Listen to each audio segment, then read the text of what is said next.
Suamiku tiba-tiba berubah. Bab 021. Setelah sarapan pagi, Delia bersiap-siap menuju kantor pengadilan agama untuk segera mendaftarkan gugatan perceraiannya dengan Agus. Sebelum berangkat, Delia memeriksa kembali semua berkas yang telah disiapkan. "Bik, aku titip Habib ya, aku berangkat dulu." "Siap Neng, hati-hati di jalan." "Iya Bik, doakan semoga urusan ini cepat kelar." "Tentu Neng, doa Bibik selalu menyertai Neng." Delia pun menekan pedal gas mobilnya untuk segera pergi menuju pengadilan agama. Setelah sampai di kantor tersebut, Delia mengambil nomor antrian dan duduk di kursi tunggu. Delia mendengarkan keluh kesah orang-orang yang mengajukan gugatan seperti dirinya. Ada yang tidak diberi nafkah, ada yang KDRT, ada juga yang berselingkuh. Ternyata yang jadi korban dari sebuah pernikahan tidak sehat ini kebanyakan kaum wanita. "Beruntung aku kuat dan tidak selalu mengandalkan Mas Agus," gumam Delia. Karena keluhan yang Delia dengar adalah berkaitan dengan sulitnya ekonomi karena sang suami tidak memberi nafkah cukup. Sementara istri hanya sebagai ibu rumah tangga saja. "Betuntung aku bisa mencari uang sendiri, jadi kalaupun aku punya kebutuhan sendiri tidak selalu mengandalkan suami.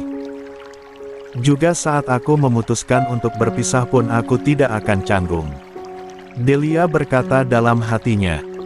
Setelah kurang lebih 1 jam akhirnya sampai pada giliran Delia. Delia pun menyampaikan semua keluh kesahnya dan keinginannya untuk berpisah dengan suaminya. Setelah semua berkas diserahkan maka Delia izin pamit dari kantor pengadilan. Sesampainya di rumah, Delia memarkirkan mobilnya ke dalam bagasi. Kemudian menuju pintu rumah. Karena pintu pagar memang tidak dikunci. "Assalamualaikum." "Waalaikumsalam, Neng, Delia udah pulang?"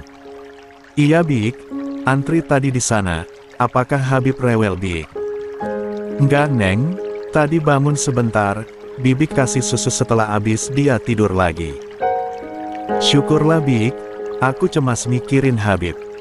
Kalau dia rewel takutnya Bibik kewalahan." Delia masuk ke dalam kamarnya untuk membersihkan badan serta ganti pakaian. Setelah selesai Delia duduk di ruang keluarga. Kemudian dihampiri Bik Asih lalu duduk di sampingnya. "Gimana perasaan Neng sekarang?" "Ada leganya Bik, banyak pelajaran yang kudapat selama di pengadilan. Ternyata yang mengalami kasus sepertiku banyak, hampir 80% korbannya perempuan. Apalagi perempuan tersebut hanya mengandalkan uang pemberian dari suami. Aku masih bersyukur Bik, punya penghasilan dengan caraku sendiri." 2. "Iya Neng, Bibik juga salut sama Neng, kuat dan sabar. Pesan Bibik jaga selalu kesehatan dan jangan kebawa pikiran. Takutnya nanti Neng Delia sakit." "Insya Allah Bik, aku kuat kok. Pelajaran hidup yang mengantarkan aku menjadi wanita yang kuat Bik. Kalau aku lemah maka yang akan jadi korban nantinya anakku.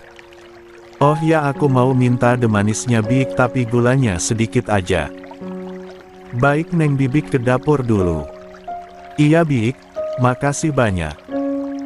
Bik Asih berjalan ke dapur untuk membuatkan Delia demanis, sedangkan Delia menghubungi Rio sahabatnya untuk meminta bantuan.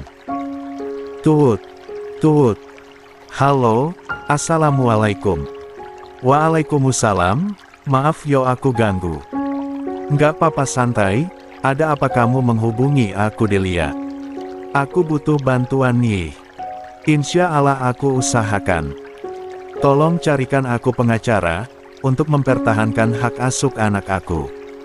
"Oke siap, aku usahakan secepatnya." "Makasih ya Rio, maaf aku sering repotin kamu." "Nggak apa-apa Delia, itulah gunanya teman." "Iya, tapi aku makasih banget." "Iya sama-sama." Delia merasa sedikit lega, walaupun peluang untuk hak asuh besar kemungkinan Delia dapatkan. Tapi Delia tetap waspada karena suaminya tidak tahu kalau Delia punya penghasilan. Sudah pasti dia akan mencari cara untuk mengambil hak asuh Habib. Neng nelpon siapa? Ini Denya. Makasih Bik. Oh itu teman aku sewaktu SMA namanya Rio. Udah menikah Neng? Belum Bik, katanya belum ketemu yang cocok. Emangnya Tuan Rio itu bekerja di mana? Dia membantu papanya untuk bekerja di perusahaannya. Mantap itu Neng. Mantap apanya Bik? Pekerjaannya Neng, tapi kedengerannya dia tidak sombong ya, rendah hati. Iya Bik, karena dia suka hidup sederhana, sebab kedua orang tuanya mendidik Rio dengan cara yang sederhana, walaupun keluarganya punya perusahaan. 3. Semoga saja kelak bisa jadi ayahnya Habib ya Neng. Bik jangan ngeledek aku, itu nggak mungkin karena aku dan dia temenan sejak lama. Di dunia ini tidak ada yang tidak mungkin kalau Tuhan sudah berkehendak Neng. T. Betul Bik, tapi nggak mungkin lah Rio mau sama aku yang udah pernah menikah dan punya anak. Lagian selama ini aku hanya menganggap Rio sebagai teman nggak lebih. Mungkin Neng beranggapan seperti itu, tapi kalau Bibik perhatikan kayaknya nih dari cara Neng dan Tuan Rio ngomong, sepertinya Tuan Rio punya perasaan sama Neng, tapi Neng nggak ngeh. Yang bener Bik. Udahlah nggak usah punya pikiran macam-macam, aku sekarang fokus masalah perceraian aja Bik, belum ada kepikiran yang lain. Iya Neng, maafkan Bibik. Namun Bibik berharap semoga Tuan Rio kelak yang akan menjadi ayahnya Habib. Bik mulai lagi dia. Iya maaf. Bik Asi berjalan ke dapur dengan tersenyum dan geleng-geleng kepala, sementara Delia hanya menatap Bik Asi dengan perasaan bingung dan heran-heran saja. Kakak. Seminggu berlalu sejak pertemuan Agus dengan Delia. Agus merasa kecewa karena sampai saat ini tidak pernah bertemu lagi dengan Delia. Agus berangkat ke kantor dengan perasaan dan hati yang kacau seolah-olah dia akan mendengar kabar buruk hari ini. Kok perasaan aku nggak enak banget ya? Kayak ada sesuatu yang akan terjadi tapi apa? Sudahlah mungkin itu hanya perasaanku saja. Gumam Agus. Kemudian Agus melanukan mobilnya menuju kantor. Sedangkan ibu dan kakak Agus masih duduk di meja makan sambil menikmati sarapannya dengan santai. Kamu udah dapat kabar belum Fit? Tentang Delia? Belum Bu, hilang kayak ditelan bumi. Jantung ibu dari pagi berdebar kencang Fit. Kayaknya hari ini akan terjadi sesuatu atau mendengar kabar buruk, tapi apa ya? Bu nggak boleh berpikiran negatif. Anggap saja itu olahraga jantung. Banyak-banyak istighfar nyebut nama Allah. Iya Fit, semoga saja itu hanya perasaan ibu. Setelah mereka selesai sarapan, kemudian Fitria membersihkan meja makan dan piring kotor. Sedangkan sang ibu ke halaman untuk menyiram tanaman. Tiba-tiba datang petugas dari kantor pos menghampiri ibunya Agus. Permisi Bu, apakah di sini rumahnya Pak Agus Hermawan? Iya betul, ada apa ya Pak? Ini ada titipan surat untuknya, tolong bantu diserahkan ke Pak Agus ya Bu. Oh baik Pak, terima kasih. 4. Setelah mengambil surat tersebut sang ibu berjalan ke dalam untuk menemui Fitria. Fitria. Ya ada Bu, kok kelihatannya panik amat. Ini Fit ada surat dari pos coba kamu lihat, dari pengirimnya ibu baca kantor pengadilan agama. Apa yang benar Bu? Coba aku lihat. Kemudian sang ibu menyerahkan amplop tersebut kepada Fitria. Dengan tidak sabar Fitria membuka amplop tersebut dan membukanya. Fitria membaca surat tersebut dengan sangat hati-hati. Isinya apa Fit? Tanya sang ibu dengan perasaan tidak sabar. Isinya gugatan perceraian dari Delia Bu. Apa? Sang ibu memegang dadanya, lalu buung. Ibunya Fitria jatuh dan tidak sadarkan diri. 5. Fitria sangat panik karena melihat ibunya pingsan, Fitria menghubungi Agus agar segera pulang. "Gus, kamu bisa pulang nggak? Ada apakah? Kok kedengarannya cemas gitu?" "Ibu pingsan, Gus." "Apa?" "Iya, aku pulang." Setelah Fitria mengusapkan minyak angin ke hidung sang ibu, akhirnya sadar juga. "Alhamdulillah, Bu. Aku sangat cemas." "Astagfirullahaladzim, Fitria. Apakah benar berita yang ibu dengar kalau Delia telah mengajukan gugatan ke pengadilan? Apakah kamu tidak salah baca?" "Enggak, Bu, ini beneran surat gugatan dari pengadilan untuk Agus." "Ya Allah, Fitria. Semakin tipis harapan ibu untuk bisa bertemu dengan cucu ibu. Kita harus berbuat sesuatu. Sungguh Delia sangat tega pada kita. Mungkin itu jalan terbaik menurutnya, Bu. Kita tidak bisa memaksakan kehendak. Sebab dia yang menjalani. Kita hanya sebagai penonton." Tapi mengapa Delia tidak mau memberikan Agus kesempatan? Fitria, mengapa dia tidak mau memaafkan Agus? "Bu, kita tidak tahu apa yang dia rasakan. Mungkin sakit dialaminya parah sehingga Delia mengambil keputusan ini. Kita tidak boleh egois." "Kok kamu selalu membela Delia sih, Fit?" Heran ibu. "Aku nggak membela, Bu. Tapi aku bicara apa adanya. Nasibku juga belum tahu, Bu. Tengoklah menantu ibu pulangnya nggak tentu. Kita juga nggak tahu kan apa yang terjadi di luar sana. Seandainya ini pun terjadi padaku, maka aku pun akan menempuh langkah yang sama dengan Delia lakukan. Karena apa? Sekali kita dikhianati, maka itu pasti akan terulang, Bu. Tapi tidak bisa disamakan Delia, suami kamu setia. Lagian Agus melakukan itu karena digoda teman sekantornya. Bu, laki-laki yang setia tidak akan mempan dengan berbagai macam godaan. Sudahlah, sekarang tenangkan pikiran ibu, sebentar lagi Agus pasti sampai di rumah," ucap Fitria. Tak lama setelah Fitria dan ibunda berdebat, terdengarlah deru mobil Agus memasuki halaman rumah. "Assalamualaikum." "Waalaikumsalam, Gus," jawab Fitria. "Gimana keadaan ibu, Kak?" Sang ibu berjalan tergopoh-gopoh kemudian memeluk Agus sambil termengu. Gus, Delia menggugat cerai kamu." "6. Iya, Bu. Yang sabar ya, kita tidak bisa memaksanya untuk tetap bersama dengan kubu."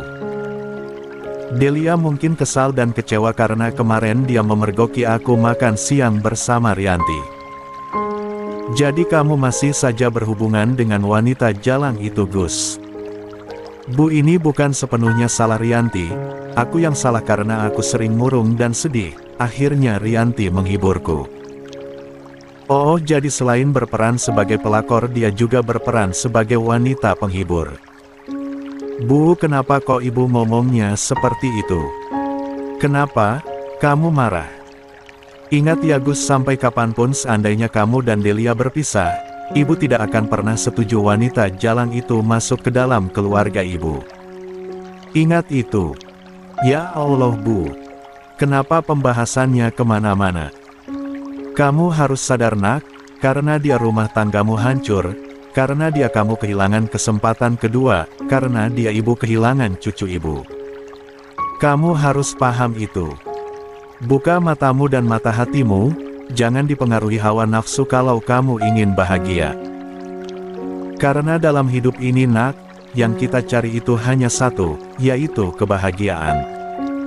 Kalau kita tidak bahagia percuma kita hidup." Agus terdiam dan terduduk di kursi sambil merenungkan kata-kata ibunya.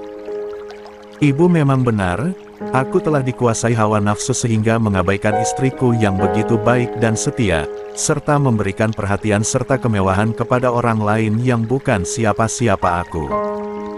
"Hao." Agus mengusap wajahnya kemudian menghampiri ibunya. "Maafkan Agus, Bu. Aku telah membuat ibu sedih dan kecewa. Aku menyesali semua ini bisa terjadi andai waktu bisa diputar aku ingin memperbaikinya. Gus, semua ini masih belum terlambat, temuilah Delia, bujuklah agar dia mau kembali padamu. Ibu mau cucu ibu naak, huhuhuhu. Ibu yang sabar, walaupun seandainya kami berpisah, ibu juga bisa sering bertemu dengan cucu ibu, jadi tidak perlu khawatir. Tapi ibu ingin cucu ibu tinggal di sini bersama kita, Gus. Bu, jangan membuat kepalaku bertambah pusing, tolong ngertiin aku. Andai ibu tahu apa yang aku rasakan saat-saat ini, aku yakin mungkin ibu akan sedih. Maafkan ibu nak, ibu sangat egois tidak mengerti perasaanmu. Udahlah Bu, nggak apa-apa.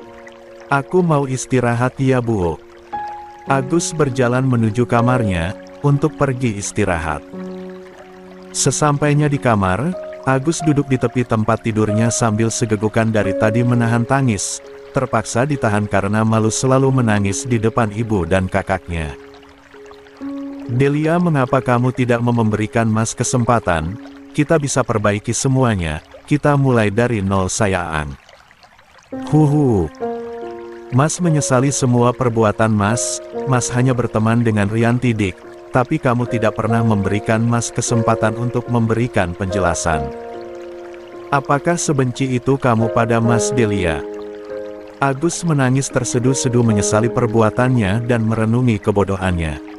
Agus mengusap kasar. 7. Kepalanya, tapi apalah daya Agus tidak bisa berbuat apa-apa, karena Delia telah membuat keputusan. Mas janji Dik, Mas akan hormati semua keputusanmu, semoga di lain waktu kamu mau memberikan Mas kesempatan. Mas janji akan memberikan perhatian lebih kepada anak kita walaupun nantinya kita sudah tidak bersama.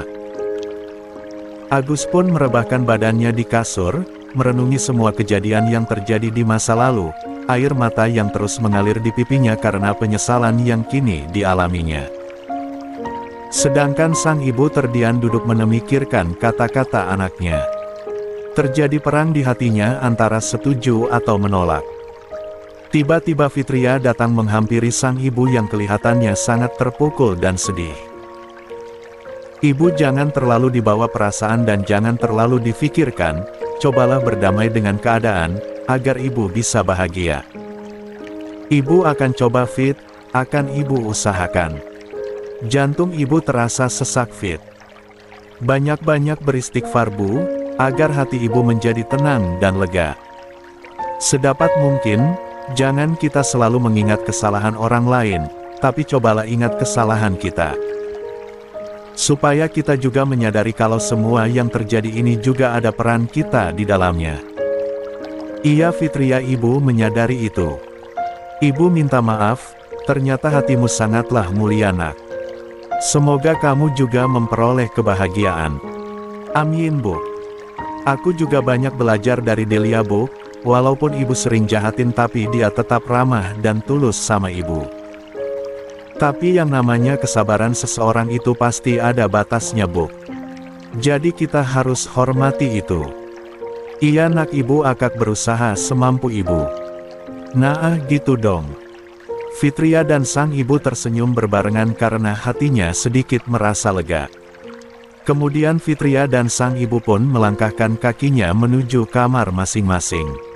Neng Delia, tadi ada surat dari kantor pengadilan agama. Ini suratnya Neng. Bik Asi kemudian menyerahkan surat tersebut pada Delia.